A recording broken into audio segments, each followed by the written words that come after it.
Taney County is now up to 63 total cases of COVID-19 with 37 active, and as of today, over 2.4 thousand cases total for the Southwest region. But if you've been to Branson lately, you might have noticed more people around town. Good evening, I'm Heather Lewis. Good to have you along here at 10. I'm David Oliver. Color 10's Madison Heaver's up first tonight. She went to Branson to speak to management at a local attraction there. What are they saying, Madison, about how tourism is shaping up right now?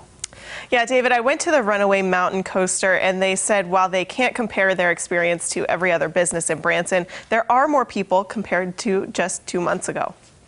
Obviously, Branson is a tourist destination. Being closed is not something that we want to do if we feel like we can provide a safe experience. Mark Ruda is one of the principals at the Runaway Mountain Coaster in Branson. Generally, we went from spring break business to zero. We were all closed from then until May 15th. He says since everything has opened back up again, he's starting to see more customers. But he says the number of customers they're seeing aren't close to what they normally see this time of year. You know, there's some people have different comfort levels than others, but I think a fair number of people feel like we still do want to do a vacation. We still want to do some things. We want to be, we want to be a little bit cautious, but we still feel like we can do some things safely, and they feel like they can do this. Ruda says they're taking precautions to prevent the spread of COVID-19. Customers can buy tickets online as well as fill out an agreement to limit face-to-face interaction. All of our attendants are wearing masks. They are optional for our customers, but the attendants are wearing masks. We have 6-foot spacing lines in our queue line, and we're sanitizing carts between each ride. When you're on the ride itself,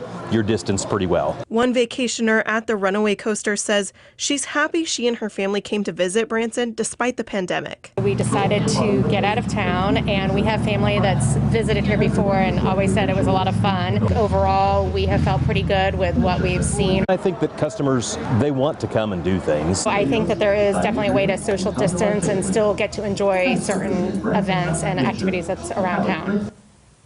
And there have been more COVID-19 exposures in Taney County, one of those including Tanger Outlet Mall. You can find those and other exposures on our website, ozarksfirst.com.